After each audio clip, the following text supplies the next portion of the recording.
Hey, what's up? It's your boy Rock. I don't get it. The Nintendo Switch has gone 5 years being praised by so many people as one of the greatest devices known to man, but why? I was once one of the people who sang the Switch's praises, but taking a minute to step back and really look at what this console has to offer?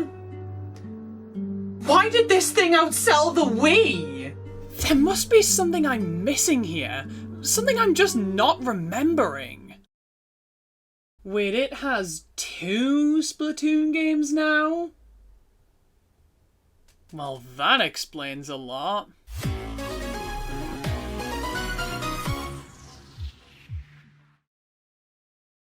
On tonight's menu, we have bitching, whining, and our flavour of the month, spineless ass kissing. God, that's such a tough choice. It's that time of year once again. It's been 365 days since it's been 365 days since I started complaining about Nintendo and months. So to celebrate, let's do it again! I have a quote at a meet here. If I don't piss my pants about what Nintendo did in 2022 soon...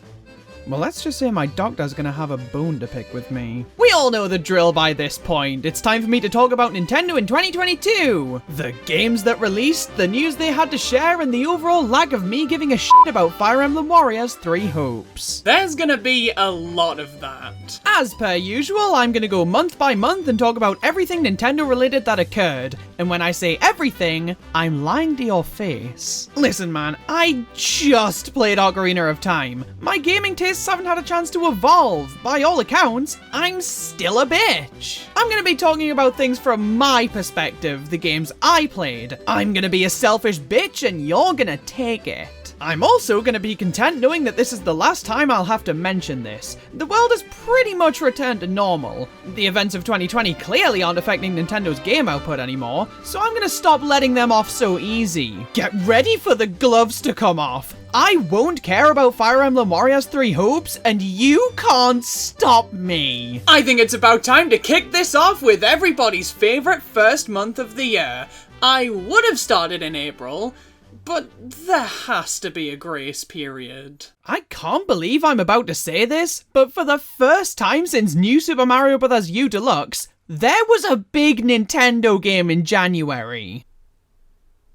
What the fuck? Pokemon Legends Arceus. Now, as somebody whose entire personality is owning Hey Pikmin and being unable to decide whether or not they hate Pokemon, it pains me to no end to say that I fucking adore this game. We're in a time of crisis. I don't hate this or this. What's next? This? I don't even know who I am anymore. So, Pokemon Legends Arceus, huh? The first traditional Pokemon game that I've been able to enjoy. So this is what the apocalypse looks like. Pokemon Legends Arceus is a... well, I still don't really know what it is. It's sort of a spin-off taking place in Hisui, the ancient land that would become the Hoenn region. The region of this game is pseudo-open world, which is a really big change for the series. I know Sword and Shield had the wild area, but each of the individual areas in Legends Arceus are a decent amount bigger than the one wild area in those games. And they're so much more interestingly designed. The Pokemon are free to roam around again too. On the surface, Arceus just seems like it's the wild areas from Pokemon Sword and Shield, but expanded to pad the runtime of a full-length game. But not only is that wrong, it's insulting. Pokemon Legends Arceus is quite possibly the best Pokemon game out there, which Granted, isn't saying a lot when I only like 3 of them, but the fact that I like it at all is damn high praise. Pokemon Legends Arceus takes everything wrong with the Pokemon formula and almost completely fixes it. The battles are no longer these minute-long slogs that are a chore to go through, and instead are now really fast-paced and fun. You choose when to enter into a battle, and you're no longer bombarded by status effects at the start of every goddamn turn. It's so much more streamlined now. We also have the introduction of Agile and Strong style moves.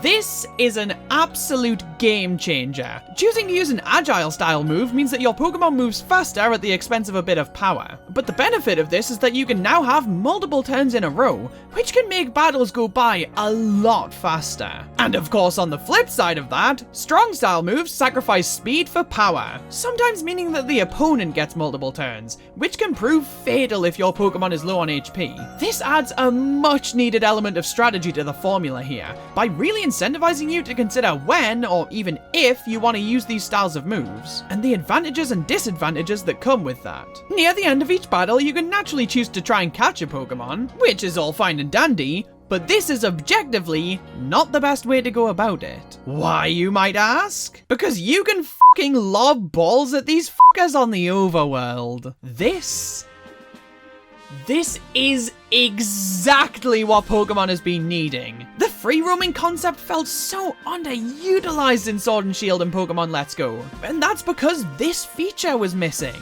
There is nothing in this world as satisfying as chugging a Pokeball at a Pokemon and having that be enough to catch them. It seems like such a negligible feature, but it increases the enjoyability of this game so significantly. If I want to catch a Pokemon, I can just chug a ball in its direction and hope for the best. Of course, this isn't always successful, such as if a Pokemon spots you before you're able to throw, and either runs away or tries to fight you, which is incredible because it adds an element of stealth to the gameplay. There's nothing quite as invigorating as sneaking up on a Pokemon you really want to catch, trying to get close enough to be able to hit them, but not close enough for them to get spooked. It's the most fun I've ever had in a Pokemon game. And that's just the gameplay. The world of this game is so brilliantly designed, if you ask me.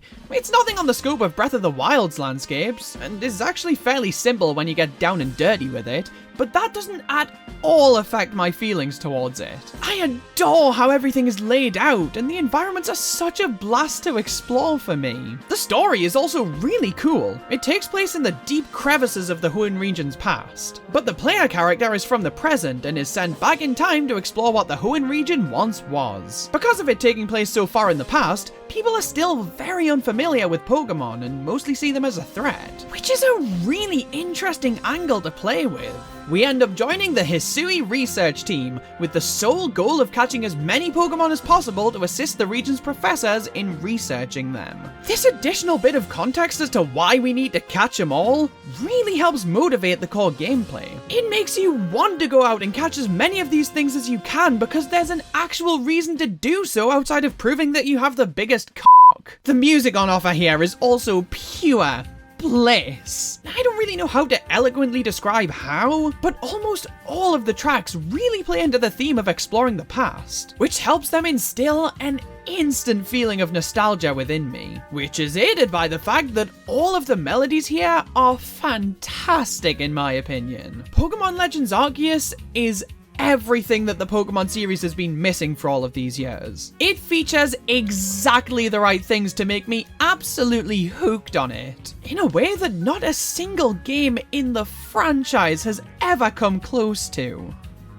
Well, all but one. If Pokemon Legends Arceus is a glimpse into the future of the series, then consider me intrigued, especially after the utter misery that Brilliant Diamond and Shining Pearl were. Legends Arceus is not only a fantastic game in its own right, but a downright exciting example of Pokemon living up to the potential we've all seen in it for years. After playing this game, I am genuinely excited to see how the Pokemon Company f*** it all up. That was about it for January, and considering I've never spent this long talking about the month before February, I think we can all agree that's a good thing. February was home to basically only one thing of note: the first Nintendo Direct of the year, being broadcast on the 9th. How I haven't missed not having Directs to discuss. The Direct opened up with the reveal of Fire Emblem Warriors 3 Hopes, a new Fire Emblem Warriors game based on Fire Emblem 3 Houses. Ooh, look at this fancy ass little box. I wonder what's inside.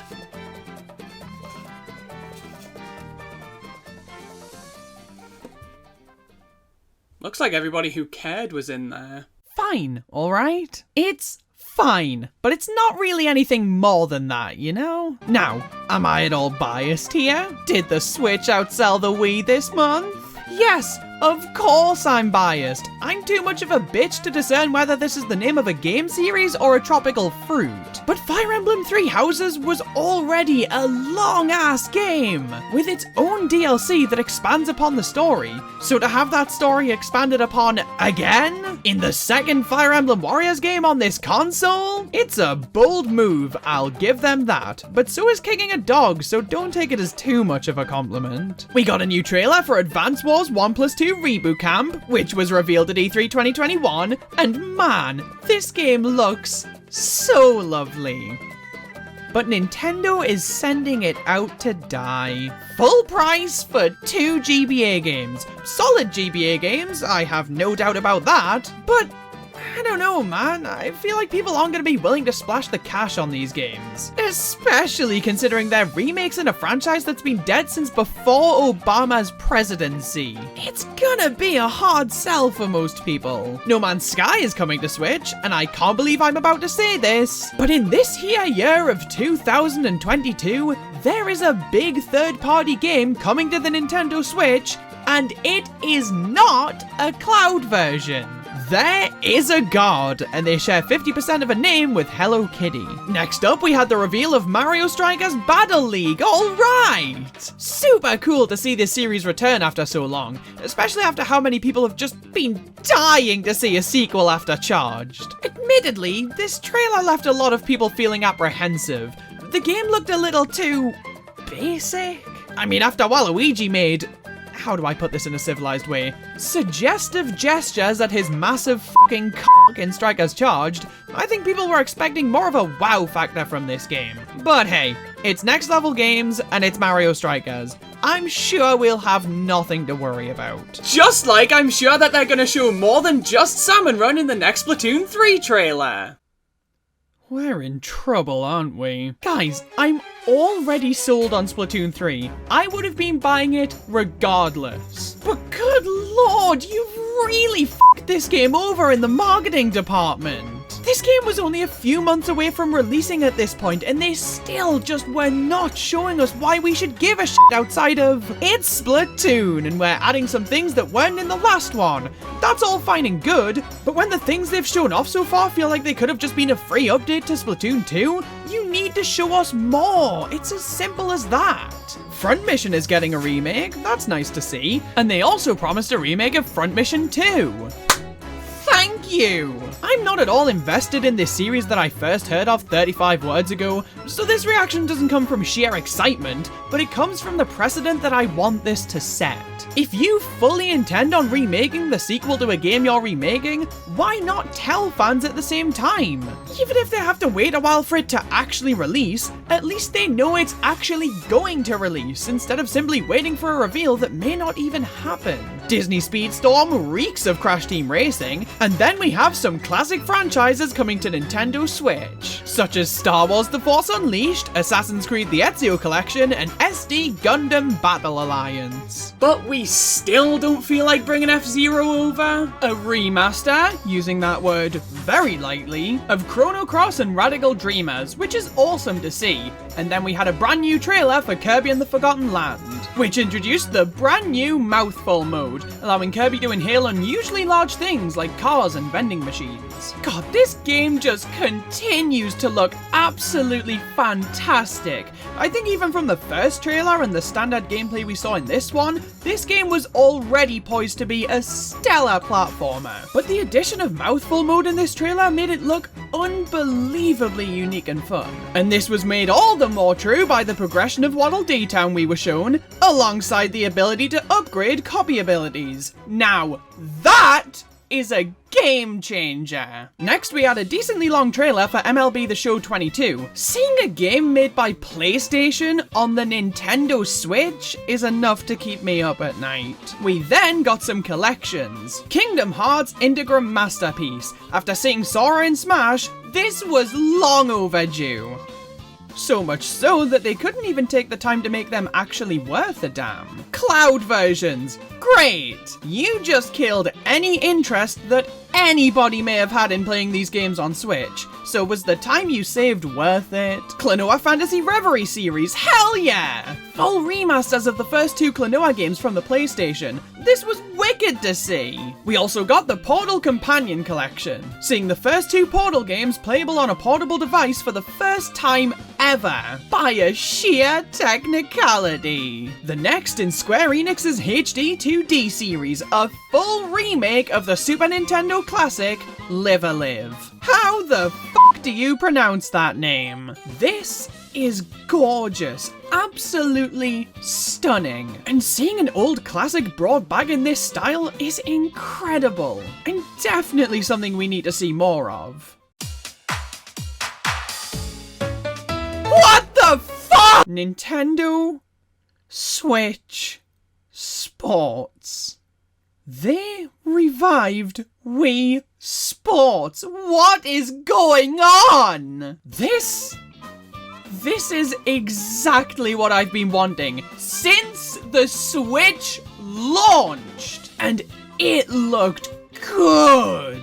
The sports on offer here were tennis, bowling, and chambara, all returning from previous games in the series, alongside the brand new additions of football, badminton, and volleyball. They also revealed that golf would be made available as a free update by year's end, which was worrying, to put it lightly, but I was still really damn excited for this game. Only 2 months to go. Taigo no Tatsujin Rhythm Festival is coming to Switch, a new Triangle Strategy trailer, Cuphead DLC and release date, a free update for Metroid Dread, and then an update to Nintendo Switch Online.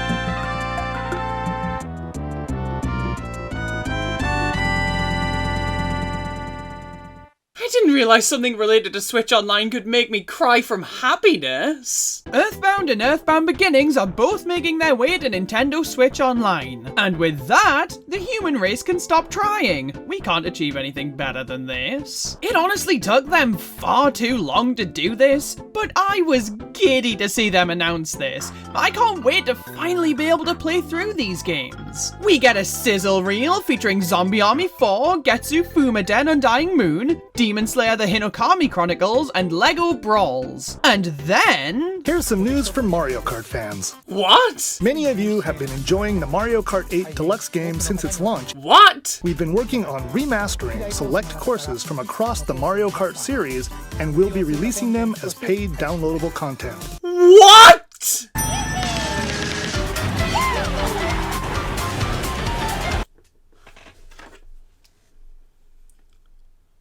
What? They're making DLC for Mario Kart 8 Deluxe.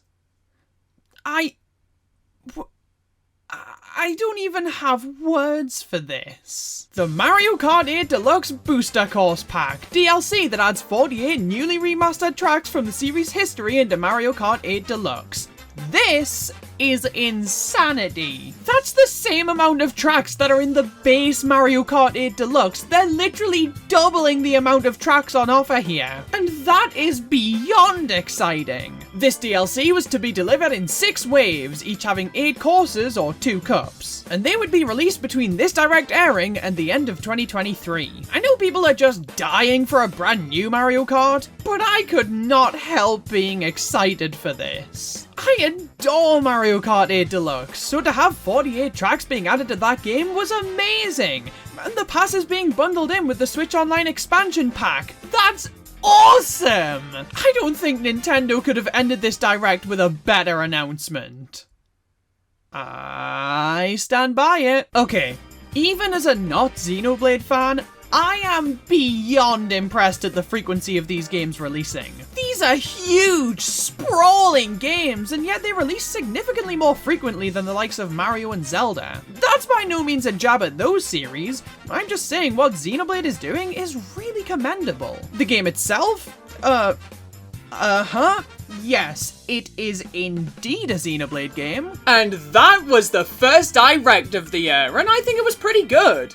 I don't think it's the best Direct that's ever happened, but it kicked off the year with some pretty solid announcements. With this Direct and announcements made in 2021, the lineup for 2022 is shaping up to be really damn good. So why wouldn't there be a Pokemon Presents this month too? It's only natural. That's right, the Pokemon Company decided to get in on the fun with a Pokemon Presents on February 27th. Oh, what did you get for Christmas? Pokemon presents. The show kicked off with the announcement that Alola Pokemon were coming to Pokemon Go, starting with Alolan Exeggutor. Then we had an update for Pokemon Masters EX, celebrating its 2.5-year anniversary. Alright. Another update to Pokemon Cafe Remix, and then we end off the Inevitability Quadrilogy for any Pokemon Presents with an update to Pokemon Unite. At this point, this game is just a tax write-off. A new event for Pokemon Brilliant Diamond and Shining Pearl, adding in the mythical Pokemon Shaman. And then a much more interesting looking update for Pokemon Legends Arceus, coined the Daybreak Update. They were pretty vague about what this update would add. They teased the additions of Dialga and Palkia, and mentioned how there was a mysterious new force causing an abnormal amount of outbreaks, but other than that, have fun! We then end things off with a live-action trailer, presumably for that Detective Pikachu sequel we've been hearing about for years at this point. I'm interested to see just what they end up doing here. Is it a sequel to the movie, or is it that game that was meant to continue the story on the Switch? What? But this only released like a month ago!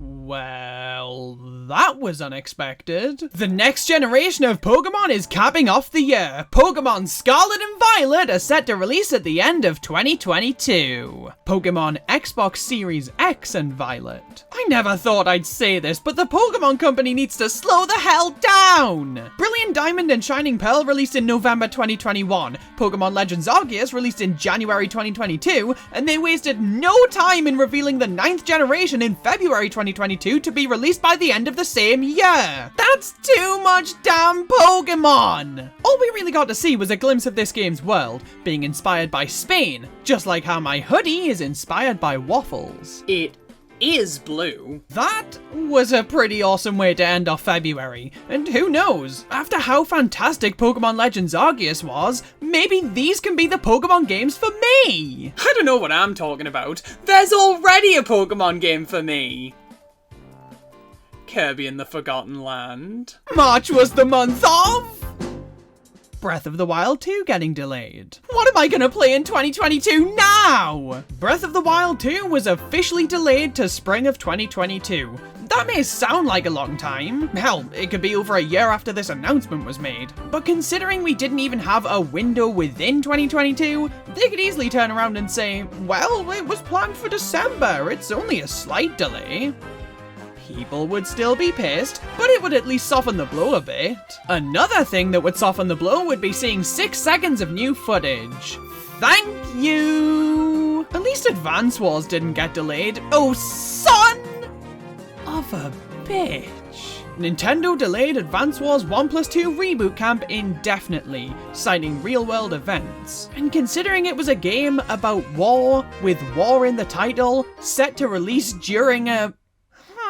yeah, Yeah, that makes sense. But of course, the main event of this month was Kirby and the Forgotten Land. After the character's inception all the way back on the Game Boy in 1992, this series is finally making the jump into the third dimension, and this game is so damn good! I am floored. Going into Kirby and the Forgotten Land, I already knew that I was going to enjoy it. Little known fact about me, 3D platformers are my favourite genre of concrete matter, and it's very difficult for me to not at the very least sort of enjoy a game in this genre. So at a base level, this game was already going to be a pretty good time. But Kirby and the Forgotten Land is not only one of the best 3D platformers I've ever played, it's one of the best video games I've ever played.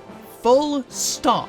I cannot even begin to describe how much fun I had with this game. The gameplay feels absolutely perfect. Kirby has the exact perfect weight and speed for a game like this, meaning that the moment-to-moment gameplay feels incredibly refined and enjoyable. The levels are all designed in such impeccably compelling ways, each and every one of them bursting with life and charm, whilst also offering an engaging environment with well-hidden and fun-to-locate secrets. The game isn't difficult by any means, but that doesn't mean it doesn't offer its fair share of challenges, such as puzzles to access certain areas or items within a level, boss fights, and one of my absolute favorite additions to the game, the treasure roads. Throughout each of the game's worlds, you'll find levels that correspond to every single ability Kirby has, and these levels are essentially challenge stages that force you to learn these abilities inside and out in order to beat them within a certain time limit. Think the copy ability rooms from Kirby's Adventure Wii, but on a much grander scale. These levels are such a blast to play through, and some of them can really get quite difficult, especially if you're trying to complete them within the target time. And our reward for completing these levels is a Rare Stone, which can be used to upgrade our copy abilities at Waddle Dee's workshop. Oh my god! This is quite possibly the single best idea that this game incorporates. And in a game that has a Waddle Dee with a graduation cap and glasses whose sole purpose is to offer a friendly chat and some fun facts, that's damn high praise! Seeing the returning copy abilities translated flawlessly into 3D on the first attempt was mind-blowing in and of itself, but to then be able to upgrade these abilities to add new moves, more functionality, and more power to each of them through multiple tiers of upgrades, it's almost too good to be in this game. This feels like the kind of thing that would be added into the third or fourth 3D Kirby game, after they've really nailed the formula and are looking for ways to spice things up. But no!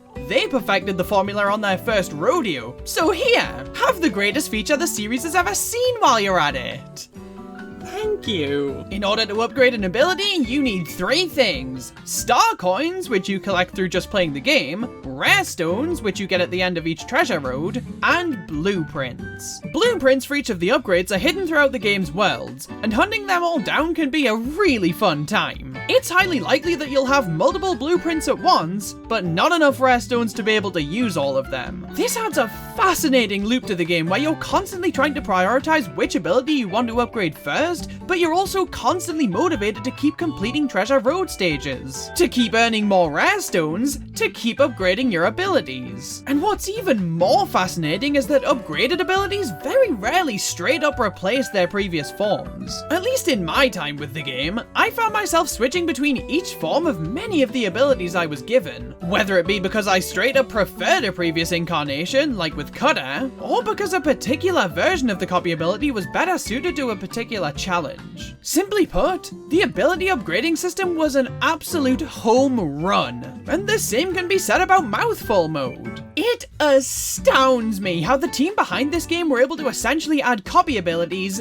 again, and have them not only feel incredibly distinct from actual copy abilities, but really fun in their own right as well. I do not have a single bad word to say about this game. Maybe but only if it's followed by incredible. The gameplay is fucking incredible. The level design is fucking incredible. The soundtrack is fucking incredible and has some of the greatest pieces of music I've ever heard. The story is fucking incredible and goes to some really interesting places that I wasn't expecting. This game is fucking incredible. so I guess I have a lot of bad words to say about it. Kirby and the Forgotten Land filled me with a rare feeling. It had that magic that made games so mystical as a kid, absolutely oozing from every pixel of it. The joy I felt while playing this game is a joy so uncommon and so powerful that I will cherish this game for years and years to come. Kirby and the Forgotten Land may be one of the greatest games I've ever played, and I do not hesitate to say that. At least for me personally, every single thing it attempted, it succeeded at with flying colours. And that just made this game one of the single most fun experiences I've ever had. Wave 1 of the Mario Kart 8 Deluxe Booster Course Pass, on the other hand. Yup, not long after Kirby, we got the first wave of the Mario Kart DLC. And, not to be a contrarian here, I had mixed feelings about it. A lot of people were severely underwhelmed by this. Graphically, it was clear as day that these courses had just been ripped from Mario Kart Tour, with a minimal amount of effort put into updating them. And yeah, I wholeheartedly agree with that. I mean, just compare 3DS Toad Circuit to any damn course in the base game that has grass. You'll start to see what I mean. It was really disappointing visually. But these courses were fun as shit! Might as well go through all of them here, starting with Paris Promenade, the first ever track that originated from Mario Kart Tour that I've ever played. It's pretty enjoyable. It is home to one of my least favourite things about the booster course tracks though, that being each lap having a different route. I can absolutely appreciate the fact that this makes older tracks feel really fresh, and I can see why people enjoy this. Hell, I think it works fantastically for the tour tracks based on real-world cities because it makes you feel like a real tourist. Which is to say, a public nuisance. But as we'll come to see later on, I don't like this addition for the non-tour tracks, but I can accept it in Paris. 3DS Toad Circuit, one of the most boring tracks in Mario Kart 7, keeps that tradition going here. But lucky for it, I enjoy tracks like this, so it gets a pass. It has a giant piss-coloured fungus balloon. I couldn't exactly fail it. N64 Choco Mountain. I'm very conflicted on this one. Some of the modern flares are great, like the little cave area, but others feel like they just ruin the track. Like the railings added in places where you could fall to earlier parts of the track in the original, or the gliding section that straight up removes some of the track. Coconut Mall was obviously going to be a track that I loved, because at the end of the day, I'm human. It's in our blood to love this track. Although I will say, having the escalators be color coordinated really removes a lot of the fun of the original course, as does not having the drivers at the end of the track actually, you know, drive. Well, Nintendo did address at least one of these things in a future update. This does not help. Tokyo Blair is another pretty good track, even if I don't really have much to say about it. Shroom Ridge. Okay, this was one of my favorite tracks from one of my favorite Mario Kart games. And it works fantastically here. The music is so damn good. GBA Sky Garden, a really fun one. Seeing GBA tracks being improved this heavily is great, and I just really enjoyed playing through this one. And finally, Ninja Hideaway. This one is pretty damn good. It makes you feel like you're playing a platformer at some points, which I can appreciate. Overall, this was a decently solid way to kick off the booster pass. There were definitely some kinks that needed to be worked out, but this showed a lot of potential. And hey, if this wasn't doing anything for you, you could always get your racing fix with F-Zero X coming to Switch Online. Grace period's over. April was the month of a lot of shit, to be perfectly honest, but most noteworthy of all was Nintendo Switch Sports. Because I don't want to talk about Xenoblade right now. Nintendo Switch Sports.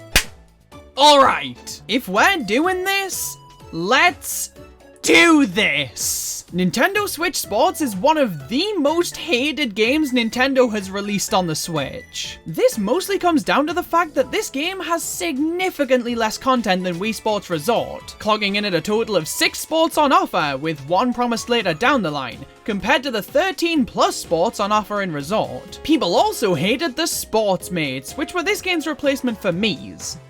You can still use your Miis and play against them, but sure, the sports mates. And finally, people really didn't like the main focus of the game being online. Most of your playtime would be online, all of the unlockables and cosmetics were only available online, the game was more fun online. All of these criticisms are completely fair.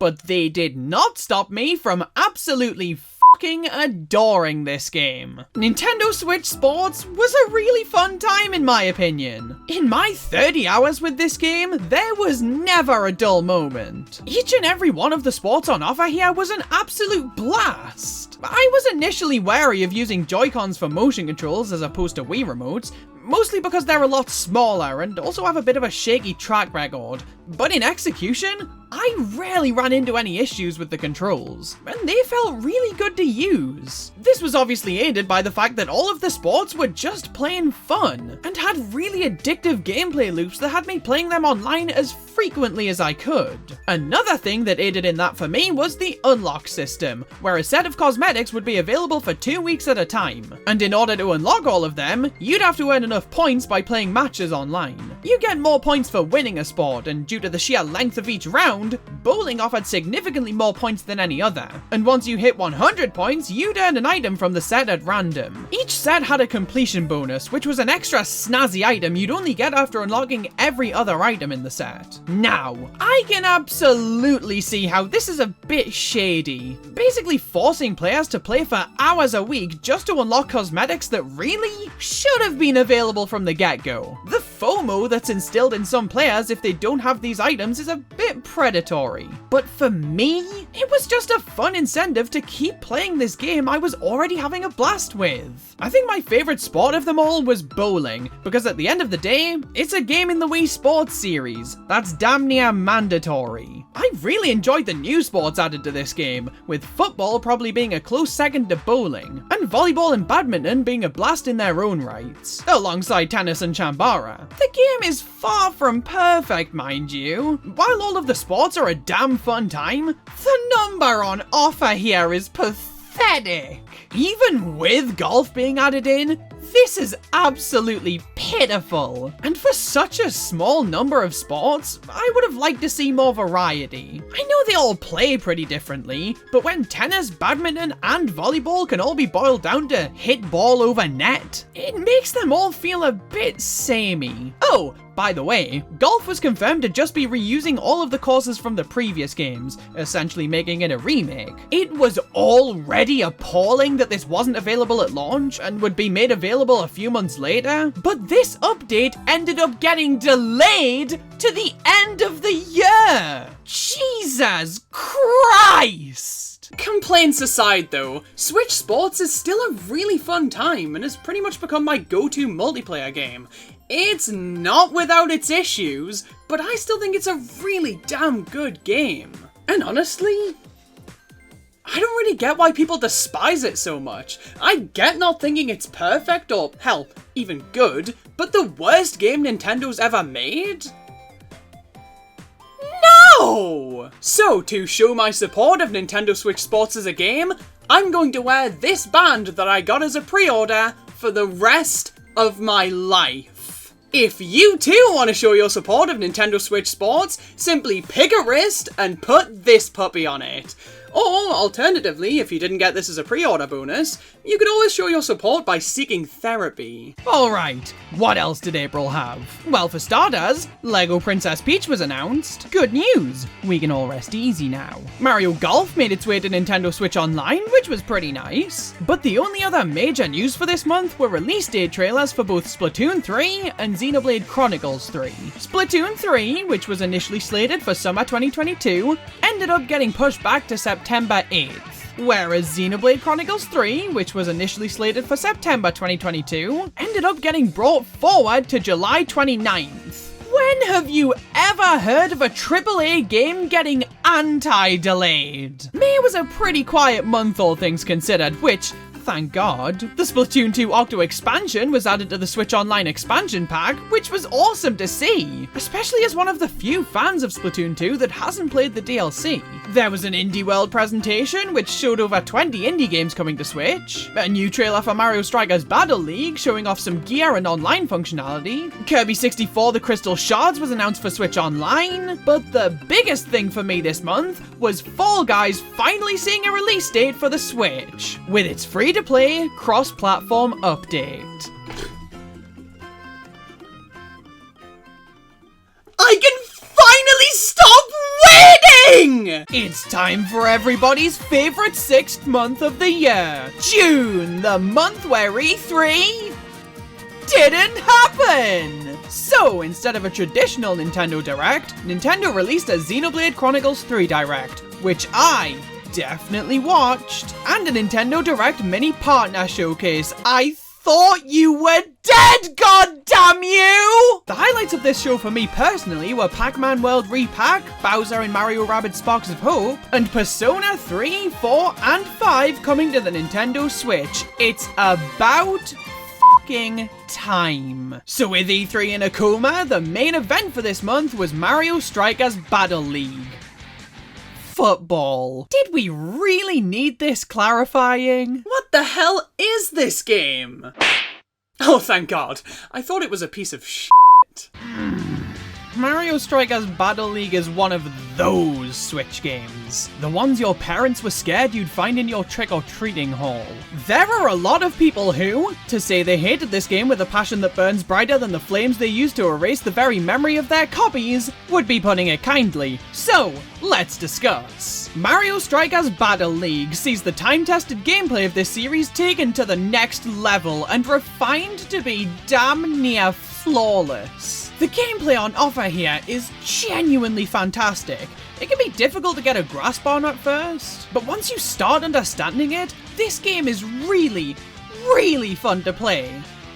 But there's piss all to do in this game! The amount of content here is embarrassing. There is absolutely nothing to keep you coming back to this game after your initial play session. There's exhibition mode, which lets you play matches against CPUs, tournament mode, which lets you play matches against CPUs, and there's online mode, which lets you play matches against not CPUs. That's it! $60, thank you very much. Every damn mode is the same! Just play a round of football while kicking a reptile. Rinse, repeat, return. I could barely stomach playing this game for more than maybe 10 minutes at a time, and after doing that for not even 2 weeks, I stopped going back to it altogether. This is such a damn shame because the gameplay here is impeccable. But when there's nothing to do with that impeccable gameplay, I'm not gonna want to keep coming back to it. The animations are so damn charming, and while the characters don't have quite as much personality as they do in Strikers Charged Football, they're all so expressive and fluidly animated here, but that doesn't save the game. Well, fear not, because Nintendo decided to release 3 free updates to this game, and they were poised to vastly improve the experience by adding 6 playable characters and fuck all else. Look, I get that the base roster was pitifully small, but believe it or not, that wasn't the main problem we had with this game. Mario sports games have had a pretty bad track record on the Switch. But to quickly defend Mario Tennis Aces and Mario Golf Super Rush, they at least had anything to do to incentivize playing them for more than maybe 2 hours. Mario Strikers Battle League just felt like such a waste. And considering the Mario sports games on Switch have been on a downward spiral leading to this point, I almost hope this is the last one. I'd love to see a new Mario Baseball with all of the issues from these 3 games worked out. But it's so much more likely that we just end up with another barren shell of a Mario sports game. So I'd really rather they just didn't. July was honestly a pretty busy month. Pokemon Puzzle League coming to NSO, the announcement of Kirby Dream Buffet, which is a brand new Kirby spin-off coinciding with the series' 30th anniversary, and the Klonoa Phantasy Reverie series released. It was so nice to see this series return, and this collection was really fun. Granted, I only played the first one, and not to completion at that, but still, I really enjoyed my time with it and fully intend on finishing both of these games off sometime soon. But of course, the main event of July was Xenoblade Chronicles 3. Now I know you're all probably thinking, oh boy, I can't wait for Rogue to not talk about this game. But no, I'm a changed man. Am I? Not really. I still haven't played this game yet. Shock fucking horror. But I did recently start playing through Xenoblade Chronicles Definitive Edition, which means I have officially started my journey of not being a total bitch. I mean, come on, I did buy Xenoblade 3 at launch. That has to count for something. I have really been enjoying my time with Xenoblade Definitive Edition. A lot more than I'd expected to, honestly. So in about 6 years, when I've finally beaten it, alongside Xenoblade 2, Torna the Golden Country, and Xenoblade X, I'm sure I'll have a blast with Xenoblade 3 as well. July also saw the reveal of the Splatoon 3 edition of the Nintendo Switch OLED. God damn it. Listen, I was perfectly content with not owning a Nintendo Switch OLED, or at the very least, waiting a few years to do so. But this is quite possibly the most gorgeous system I've ever laid my eyes on. August was another fairly quiet month. We had Wave Race 64 on NSO, a Splatoon 3 Direct which finally showed off what made Splatoon 3 stand out from Splatoon 2, the release of Kirby Dream Buffet, which I personally didn't play, but everybody who did seemed to really enjoy, and 2 major releases that really caught my attention, one of which being Pac-Man World Re-Pac. This game disappointed the hell out of me. Is this a bad remake?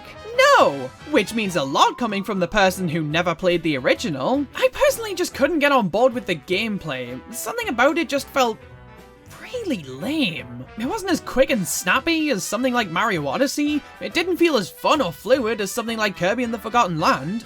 It just left a bit of a bad taste in my mouth, and I ended up putting the game down after a couple of levels. But what didn't disappoint me this month was Wave 2 of the Mario Kart 8 Deluxe Booster Course Pass. So, let's discuss. This wave started off with New York Minute, which, just like Tokyo Blur and Paris Promenade, was a really fun course that I don't have much to say about. Then we had Mario Circuit 3 from the Super Nintendo, the 3DS Toad circuit of this wave, if you will. We then had Calamari Desert from the N64, and this is the track that made me kind of hate the way different routes are handled in this DLC. So, the first lap here is the standard-ass lap you'd expect from this track. The second lap takes you through the tunnel, and then there's a really boring third lap where you're just coming out of the tunnel and getting it over and done with. I can obviously appreciate that every possible route of the track is covered here, but I really miss the freedom we used to have. Going through the tunnel and facing off with the train in Mario Kart 64 was exhilarating, whereas this just feels uninteresting. But I still enjoyed this track because change it all you want, it's still Calamari Desert. Then we had Waluigi Pinball. Hell yes! I've always loved this track, and seeing it in glorious HD was mesmerizing, and the track itself still holds up really well to this day. The next cup kicked off with Sydney Sprint, copy and paste my feelings about the other city tracks. And then we had Snowland from the GBA, and my god! I did not expect the tracks from Mario Kart Super Circuit of all things to be some of my favorites in the DLC, but Snowland is a really fun one. Then we have Mushroom Gorge, one of my absolute favorite Mario Kart tracks of all time. I was so happy to see this one come back. Finally, we have Sky High Sunday, the first track to be labeled as new. Oh, Nintendo and I seem to have the same hobby. It's called lying. Wave 2 was really solid in my opinion, and with the singular exception of Mario Circuit 3, they seem to be addressing some of the graphical complaints people had about Wave 1, which is always good to see. Oh boy. September was a big month for the Switch. Having the final Nintendo Direct of the year will do that to you. But first, we have to talk about Nintendo's big first-party release of the month, Splatoon 3. I do not understand why this game exists. I do not understand why this game was marketed the way it was. And most of all, I do not understand why I love this game as much as I do. I played Splatoon 2 for over 150 hours, and with Splatoon 3 essentially being the same damn thing, I didn't expect to hold much of a fondness towards this game, and yet, I love Splatoon 3 so damn much. Now fundamentally, the online gameplay, which is basically the main pull of this game, is nearly identical to Splatoon 2's, which of course means I love it. But we do have some neat additions, such as being able to skip the news broadcast. There is a god, and he's called clicking in the left stick. We also have the return of actually being able to do something while we wait to join a match. In the original Splatoon, we had that little squid jump game on the gamepad, which was a fun little distraction. But then Splatoon 2 forced you to just watch paint dry while you waited. But Splatoon 3 offers a lobby you get to freely roam around and watch paint dry in. It's a small change, but one that's very much appreciated. The new moves on offer here are a fun time, being the Squid Roll and the Squid Surge. Salmon Run got upgraded a bunch, and is, as ever, the best part of the game. But the biggest change for me was to the single player campaign. Now personally, I've never had an issue with the single player in Splatoon. I didn't play it at all in the original and could not get enough of it in Splatoon 2. But even considering that, Splatoon 3's campaign just blows the others out of the water.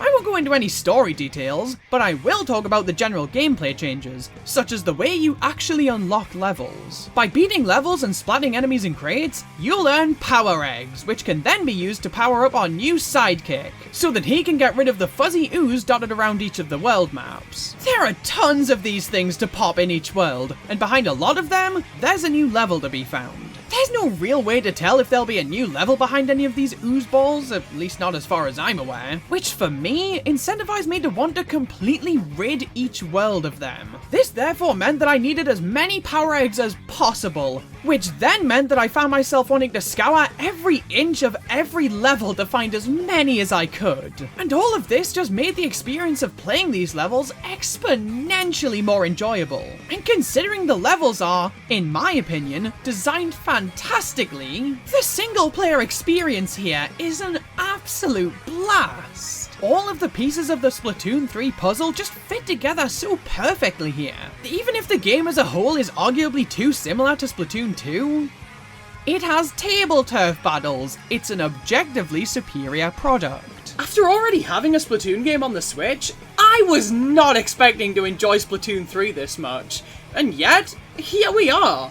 I'm impressed by just how fresh they managed to make this game feel, and I honestly doubt I'll stop playing this one anytime soon. You know, being the final Direct of the year sounds a lot more exciting than being the second. On September 13th, Nintendo aired their second and final Nintendo Direct of the year. And considering the first Direct of this year was pretty damn solid, I hope this one is similar in quality. I said be as good, I didn't say plagiarize. The Direct opened up with more Fire Emblem. What the f***? Fire Emblem Engage, the next mainline Fire Emblem game, after the last not mainline Fire Emblem game released only 3 months ago. If you're a Fire Emblem fan, you must be loving your life right now, but I'm not. It Takes Two is coming to Switch, that's awesome to see. With being a co-op game, it immediately feels like a perfect fit for the Switch in my eyes, right alongside stuff like Snipper Clips. Fatal Frame Mask of the Lunar Eclipse, which was released exclusively in Japan for the Wii, is being brought to Switch. With this and the Maiden of Blackwater re-release last year, it seems like they're actually somewhat trying to bring back Fatal Frame, which is always good to see. Xenoblade Chronicles 3 DLC Wave 2? I must have been asleep when they released Wave 1. Then we have games to get drawn into on Nintendo Switch. So, what? Games with hand-drawn art styles? SpongeBob. Of course. Fitness boxing. Naturally. Oddballers. Really? What else could it be? Tunic. Okay. That seems a little far-fetched. We get a new trailer for the Front Mission remakes, a remaster of Harvest Moon: A Wonderful Life, now going by Story of Seasons: A Wonderful Life, because have you ever tried to harvest the moon? We then got the first Splatoon 3 Splatfest announced, which dared to ask the question, what would you take to a desert island? Gear, grub, or fun? Would you rather be miserable, or dead? We then got a trailer for a new Square Enix game. No, it's Octopath Traveler 2. Yup, it's Octopath Traveler 2. Hey, it's Octopath Traveler 2! Well, that was out of left field. I don't know if there was a meeting I missed, but I was under the impression that Triangle Strategy was the sequel to Octopath. But nope! Turns out that was its own standalone thing, and this is the sequel to Octopath. That's what I get for not really caring. Fae Farm looks like if somebody took Stardew Valley and gave it a Z-axis. Theatrhythm Final Bar Line is releasing to celebrate the 35th anniversary of Final Fantasy. And then we get another trailer for Mario Rabbids Sparks of Hope. This game continues to look fantastic. Rune Factory 3 Special comes with the announcement that a new Rune Factory series is in the works. And then we got an update to Nintendo Switch Online. Game Boy, Game Boy, Game Boy, Game Boy, Game Boy, Game Boy, Nope, Nintendo weren't adding Game Boy or Game Boy Advance to Switch Online, even though the emulator they're most likely going to use to do that leaked online earlier in the year. Instead, they were adding even more Nintendo 64 games, such as Nice. Yes! Fucking please! Nice! Nice! Nice! Nice! Okay, fine. You can fuck me over any day as long as you give me Mario Party and Pilot Wings.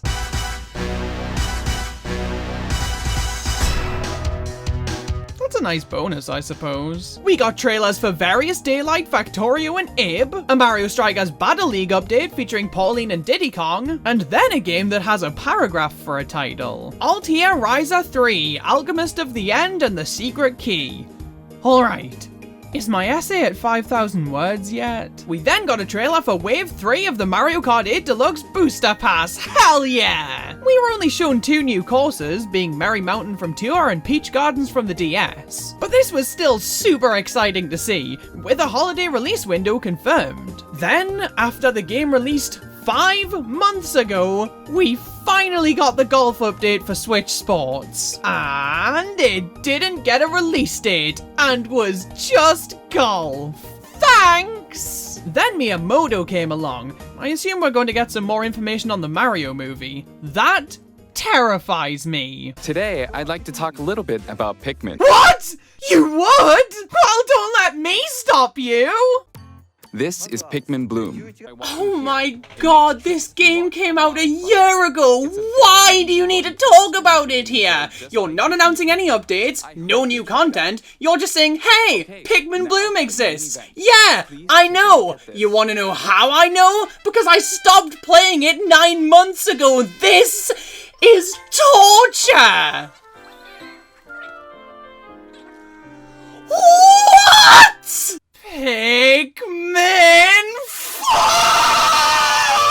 Holy shit! They're actually doing it! They are actually making Pikmin 4! We've been waiting for this for almost a decade, and it's finally happening! And it's releasing next year! I could cry! This was the single greatest announcement Nintendo made this year. Not only as somebody who adores Pikmin, but just as somebody who's been following Nintendo for most of his life. We've been hearing murmurs of Pikmin 4 since 2015, and it's finally happening! I'm lost for words. How do you expect me to care about anything else in this direct after you dropped that fucking bombshell on us? Just Dance 2023? Harvestella? Bayonetta 3? Master Detective Archives Rain Code? Not a single shall be given by me. I already gave them all to Pikmin 4! Resident Evil Village is coming to Switch. That's cool. It's a cloud version. Never mind. Sifu seems like it's one panda away from a cease and desist from DreamWorks. I'm assuming Crisis Core Final Fantasy VII Reunion is a pretty big deal for Final Fantasy fans. Just like Pikmin 4 is a big deal for Pikmin fans. Radiant Silvergun is getting a port from the arcade. That's pretty neat. Endless Dungeon looks painfully slow. Tales of Symphonia is getting a remaster. That's cool to see. And then they had a sizzle reel with Life is Strange Arcadia Bay Collection, Romancing Saga Minstrel Song Remastered, Lego Brick Tales, Disney Speedstorm, and Fall Guys Season 2. And you know what? For announcements that happened after Pikmin 4, I'm impressed that I was able to care slightly more than I expected to. Which is still not at all, because Oh! Okay. We only have 2 more announcements left. I'm gonna calm down and actually try and care. Even slightly. Whew. Let's do this.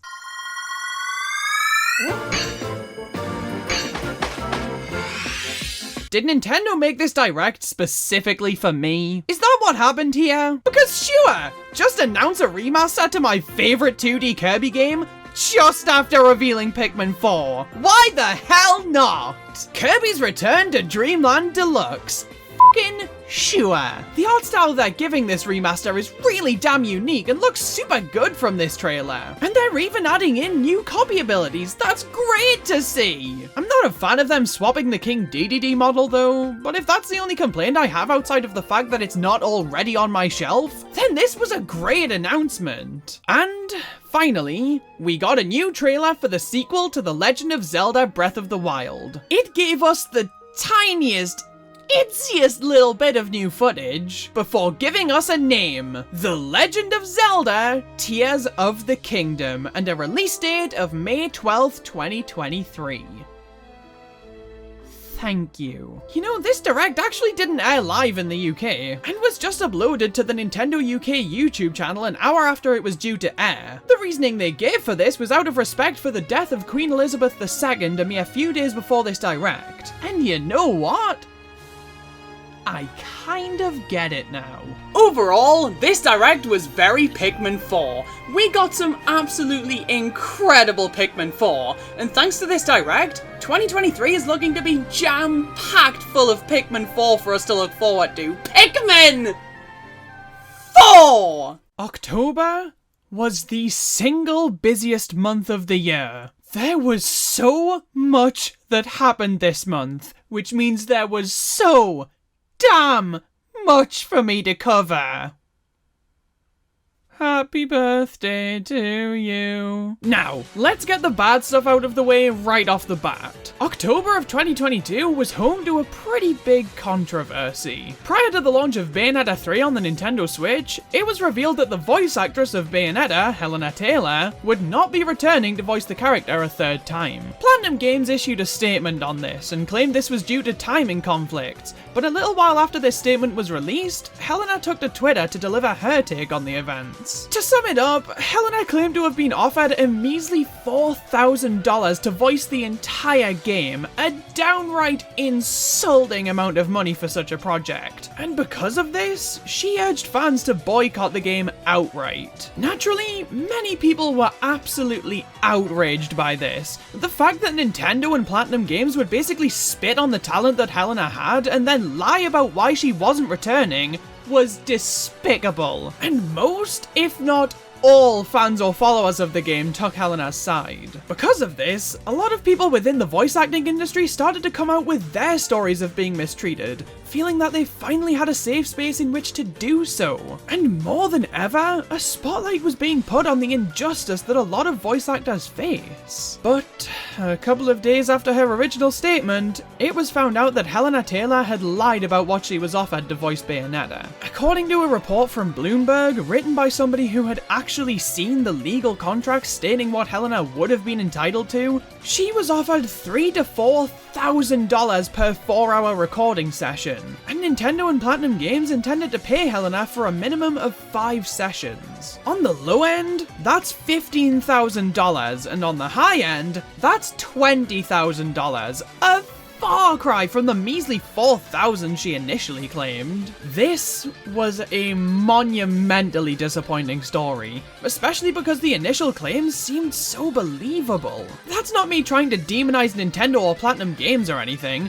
They were believable because to lie about this would be career suicide. Hell, even if she was telling the truth, it would have been career suicide. Somebody making claims like this against a company will almost certainly be blacklisted. Because believe it or not, companies do not like having claims like this made against them. Surely, she had to be telling the truth. If you were gonna take that big a risk against your career, you have to be telling the truth. And yet, she wasn't. This whole Bayonetta 3 situation just left me with a bad taste in my mouth. On the one hand, it sparked a really important conversation about the payment and treatment of voice talents in this industry.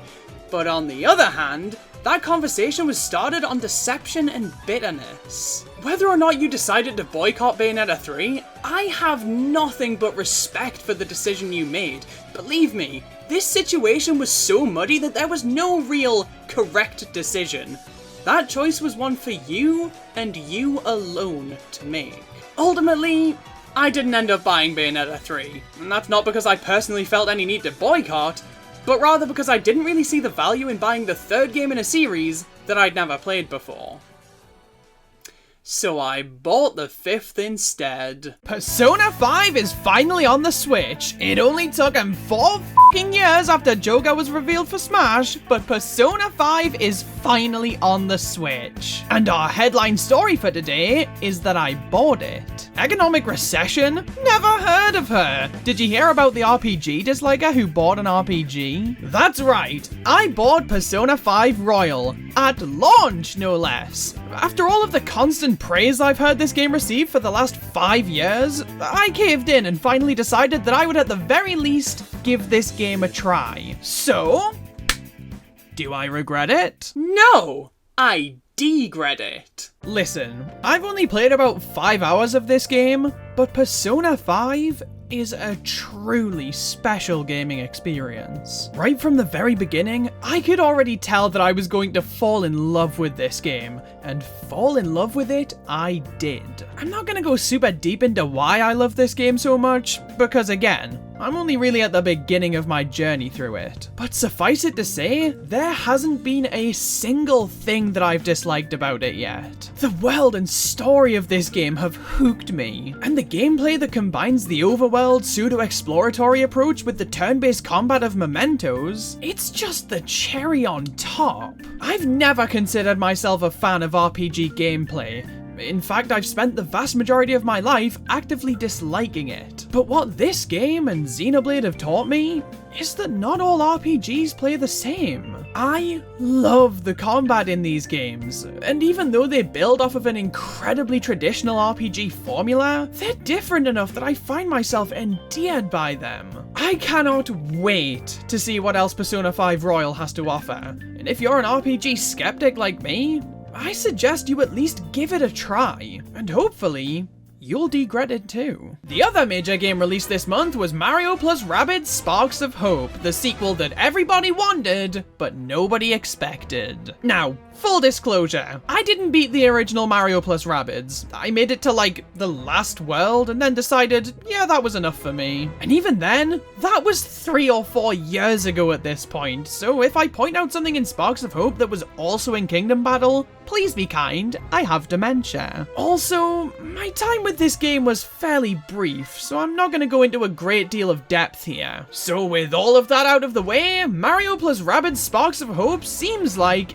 a huge improvement over the original in almost every conceivable way. The battle system has a lot of the same fundamental building blocks as it did in Kingdom Battle, but with a lot of really fun enhancements, such as being able to move freely around the map. This makes battling a really fun time and allows for a lot more variety in how the battles can play out when compared to battling on a grid. The environments in this game are also a lot more open and exploratory, and having more control of the camera makes them feel a lot more impactful. And of the very limited number of the locales I was able to see, they were designed in really fun ways. And the cutscenes, holy shit!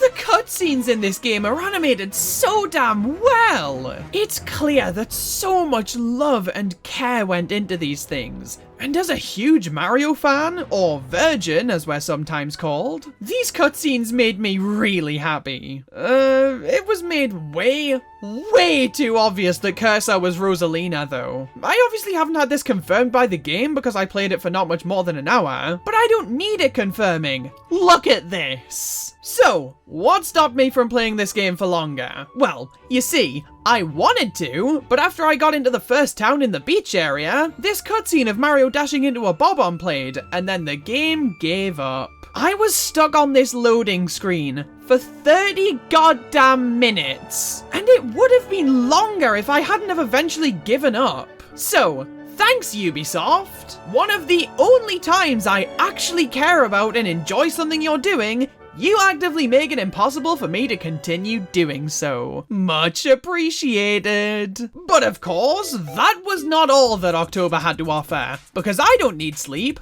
I need a new coping mechanism. On October 6th, Nintendo hosted a direct focusing on the Super Mario Bros. Movie, and I will reiterate, I am terrified! Miyamoto had a nice little conversation with Chris Melodendry from Illumination, and then we get to speak to two of our cast members, being Chris Pratt and Jack Black, the voices of Mario and Bowser respectively. Saying those words feels like a goddamn fever dream. Chris Pratt could not have possibly seemed less interested in Mario as a franchise or this film as a project, whereas Jack Black gave off the exact opposite vibe. Then we got the trailer, and you know what?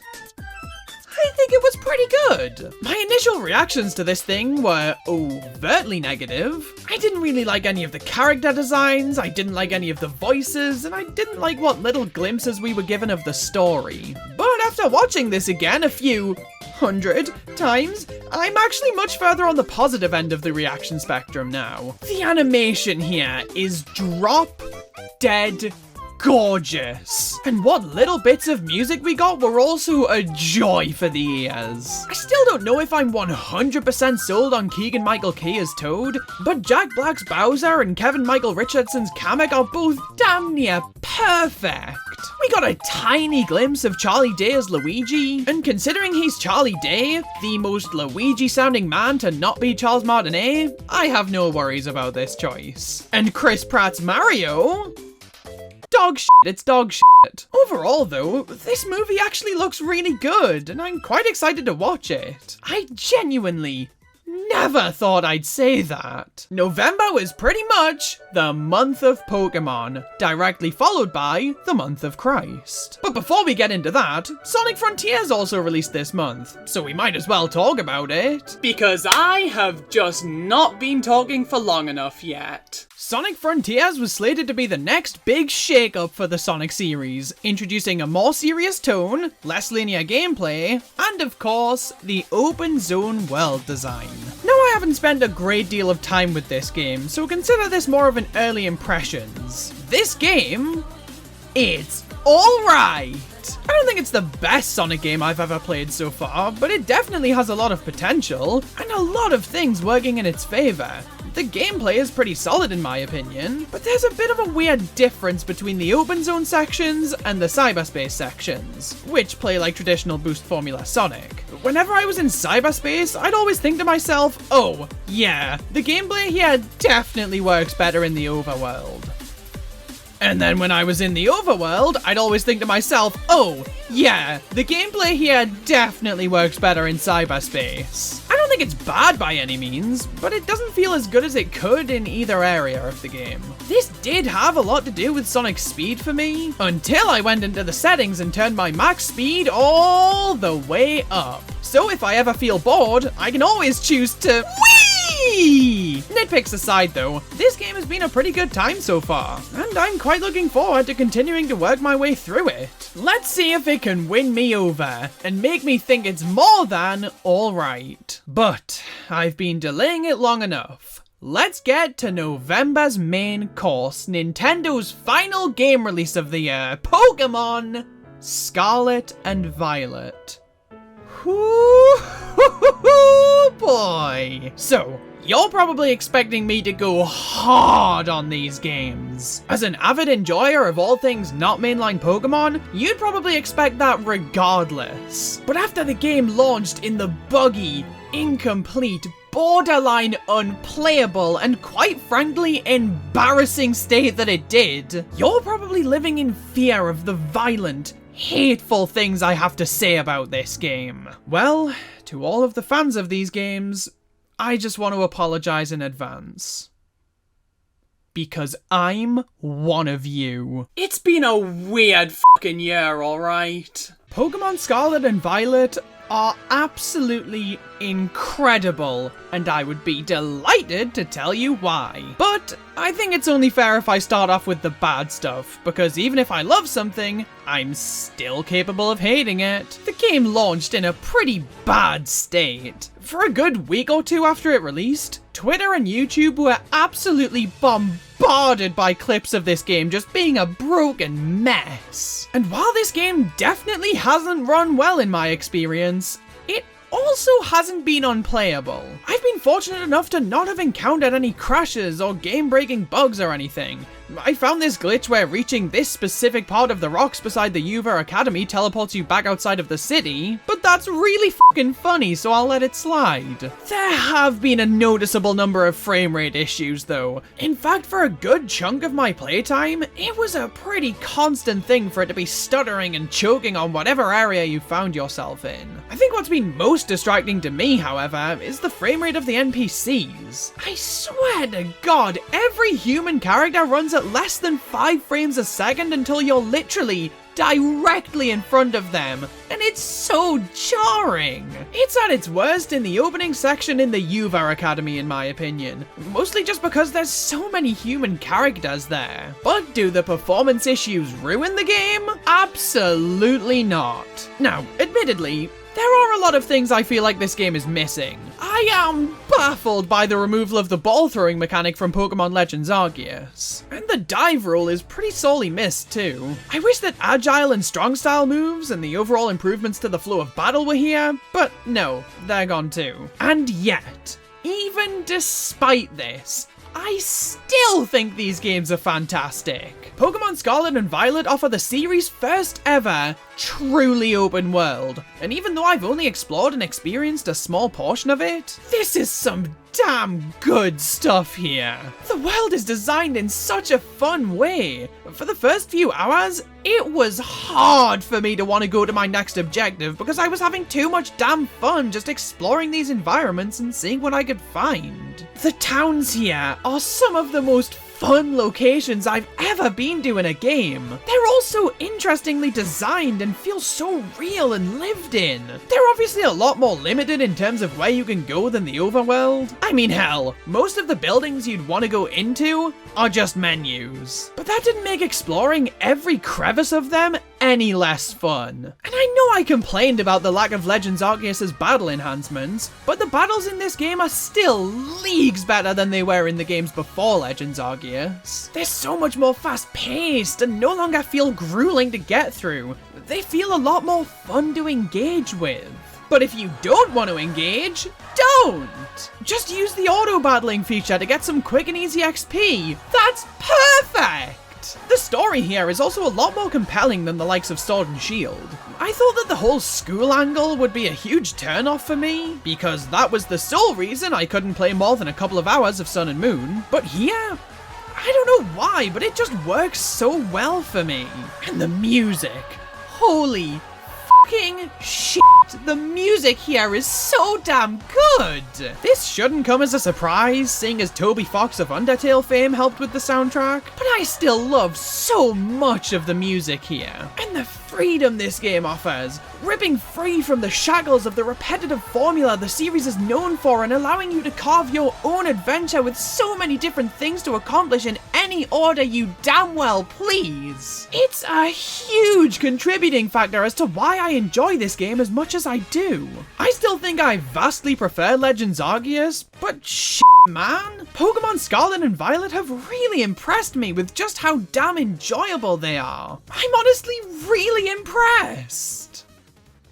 I picked Fuecoco and Sprigatito. I wasn't about to let some damn duck have better hair than me. November wrapped up with a second trailer for the Mario movie, and yeah, I'm pretty much entirely sold on this movie. I still can't get behind Chris Pratt as Mario, because in 95% of his lines, he doesn't even sound like he wants to be there. But every single other aspect of this movie looks like it'll at the very least be a blast to watch. even if that means putting up with Seth Rogen as Donkey Kong. We didn't actually hear him in this trailer, but I sure hope it stays that way. And finally, to wrap the year up, as per usual, December was home to the Game Awards and very little else. For the first time in what feels like forever, Nintendo actually had things to reveal at the Game Awards. The most notable of which being, count 'em, 2 new looks at the Mario movie, and a Bayonetta spin-off game, Bayonetta Origins. That's really cool. But what isn't really cool is that only Xenoblade Chronicles 3 was nominated for Game of the Year. And even though I'm sure it's a fantastic game, it's somewhat predictably lost to Elden Ring.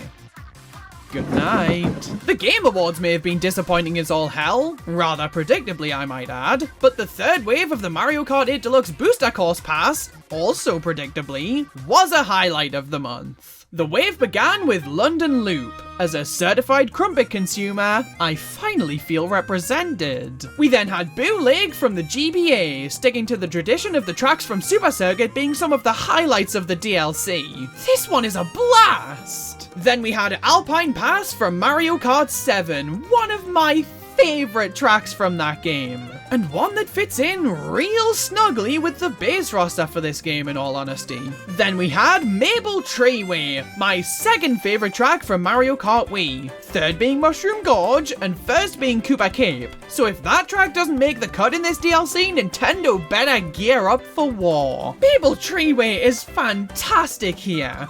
Although I do miss the masturbation bridge from the original. What the hell are you doing? Maple Treeway. The second cup began with Berlin Byways, which honestly is indistinguishable from London Loop in my mind. But that's made up for by Peach Gardens having the single greatest use of the different lap routes, as the third lap sees you going through the level backwards. Surprise! Merry Mountain from Mario Kart Tour is probably my favorite of the tour tracks in this game, and was perfect for the last wave before Christmas. And finally, we had the best Rainbow Road in the series from Mario Kart 7. This track is absolutely stunning in 8 Deluxe, and being in a game with 3 other Rainbow Roads confirms my theory that this one reigns supreme. I honestly did not go into the year expecting to say this, but Mario Kart 8 Deluxe was one of the most fun and exciting things to keep up with this year. Despite their imperfections, the DLC courses we got in the first half of this DLC were some of the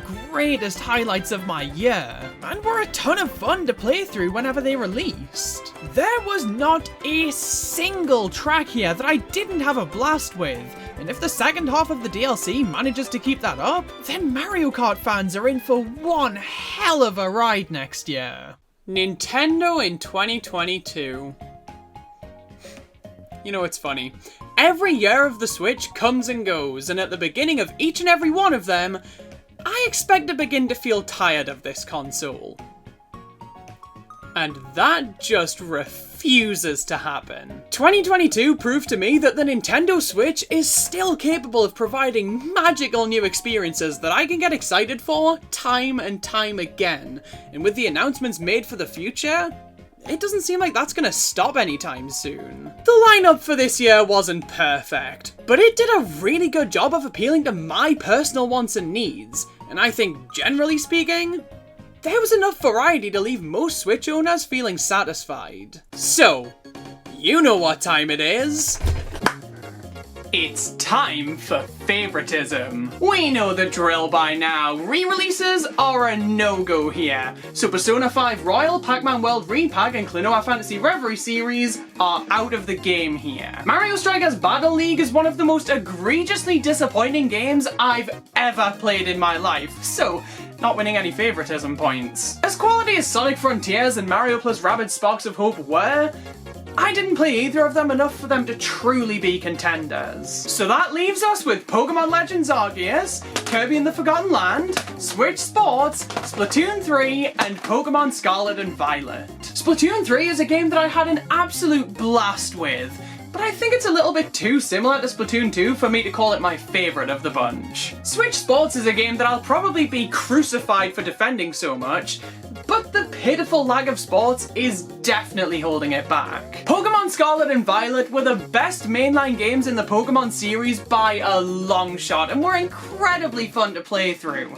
They were riddled with technical issues, but they were still fantastic experiences. Pokemon Legends Arceus was everything that made Pokemon Scarlet and Violet amazing, with all of the more traditional Pokemon elements that I usually can't stand removed outright, and releasing 10 months earlier. It formed an unbelievably solid basis for the next mainline games to build upon, but honestly, I actually think I ended up preferring it to those games. It is quite possibly my favourite Pokemon game ever. But Kirby and the Forgotten Land is one of my favourite games ever. Every single individual aspect of this game brings me more joy than almost any other game I've ever played, and when combined, they make for a truly blissful experience that I will cherish for many, many years to come. So, it's honestly a really close call, but my game of the year for 2022 is Kirby and the Forgotten Land. Honestly, one of the best games on this console. And if we want to open up a new category of Game Reveal of the Year 2022, then it would undoubtedly go to Pikmin 4! After looking back at what 2022 had to offer for the Switch, I gotta say, I still don't get it. Why is the Switch so damn popular? Whoa, it has 4 Xenoblade games now? Well, I gotta ask, how hasn't it sold more?